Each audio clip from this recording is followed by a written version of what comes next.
Hey, what is going on, ladies and gentlemen? My name is Rayge, and we are back today to break down the unlock here of Quasar and how to actually get shards of him. Now that Chapter 1 and the Age of Annihilus with the new Intel Star has finally officially started here, guys. So, call him what you will. Quasar, dark version of Homelander.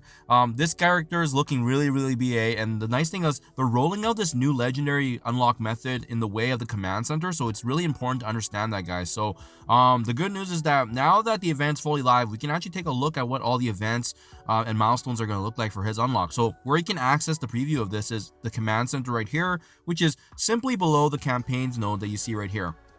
So, a couple things. When you go into the command center, there's a couple of items that you want to be paying attention to that's been newly free and refreshed since the reset, right? So there's Harbinger here, which is the new equivalent of the monthly events going forward. And there's also these week 1 Harbingers as well. So I want to point your attention, obviously, to the big one here, because the monthly is actually what we're going to be working towards to unlocking more shards of Quasar as the month progresses, as each of the weekly events get rolled out. Now, if you pivot over to the objectives here, there's a couple of things to note. There's a daily component of it, which you'll be doing every single day. That adds a couple points here, as you can see. Battling in raid, spending campaign energy, spend gold, what have you. Mind you, these are only going to be pretty minor points overall. But remember, if it's 3 points every single day, assuming it's, obviously lasting for the full month, that's going to be close to 90 points. Where that matters is obviously if you take a look at Quasar shards here, every 10 points essentially translates to 10 shards of him, right? So as you scroll down, it does actually go all the way down to 200 here. So that's up to, I believe, 200 shards here. Oh, sorry, 20 times. So yeah, 200 shards there for each instance, right? And I don't believe there's any at the bottom here. So there's going to be more avenues for shards of him. But remember, they're saying that each chapter runs for roughly 3 months, so that means this is going to be recurring and returning for the next couple of months following May as well. But to get his actual unlock, you actually just need only 180 shards. And even right now, if I were to hit claim all right now just to get this out of the way, we've already got 30 shards out of the 180 that we need here. So then let's start taking a look at some of the other items that we're going to be needing, right? The weekly event is the one that I'm working on right now. So this, as you can see, this is the combination of using some of the newly fresh currency. It's called Intel.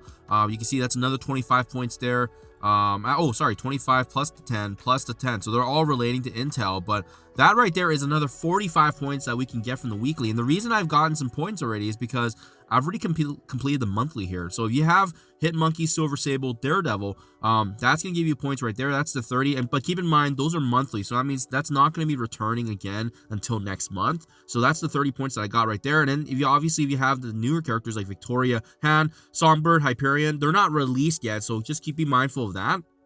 So doing the math here, right, you can already kind of approximate when you're going to be getting his unlock, because we haven't even factored in the weekly stuff, which, by the way, we're very close to getting the first one. And then obviously as the day progresses here, we'll get more. But that's 45 right there. Each week we're guaranteed a minimum of the 45 from the weekly. So give or take, it should take most players roughly around 3 weeks to actually get him. So by the time that this rolls down for the third time, in conjunction with the monthly stuff here, 35 obviously times 3 is more than 90 points. Obviously plus the 30 there, and then don't forget, we also have after the 3 weeks here of each points here being added here for the daily. So 3 points times by obviously the 21, it's going to give you another 60 points there. So that's it, guys.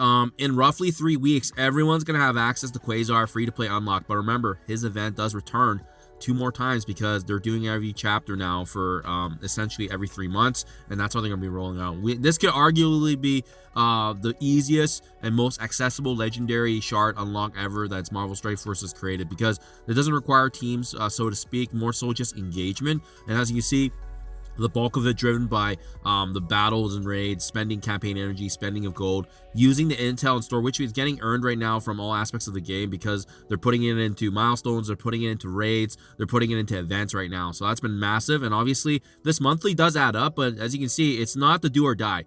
You get a total of 60 points here from the monthly, but it's not going to be the difference maker, because it's really going to be the weekly and daily stuff that you'll need to be compounding. And don't forget, guys, for those of you obviously needing those Vigilante and as well as Thunder bolt characters. They're not yet added yet, but remember, they're farmable now, right? We have Hitmonkey, Silver Sable, Daredevil, Modern, all being accessible in the new Intel store. So that's going to be a great avenue to access them if you haven't used Power Cores to unlock them, or if you're not planning to spend, well, this is another great way now to add those shards effectively, and as well being tied back to the event overall. So hopefully this made sense, guys.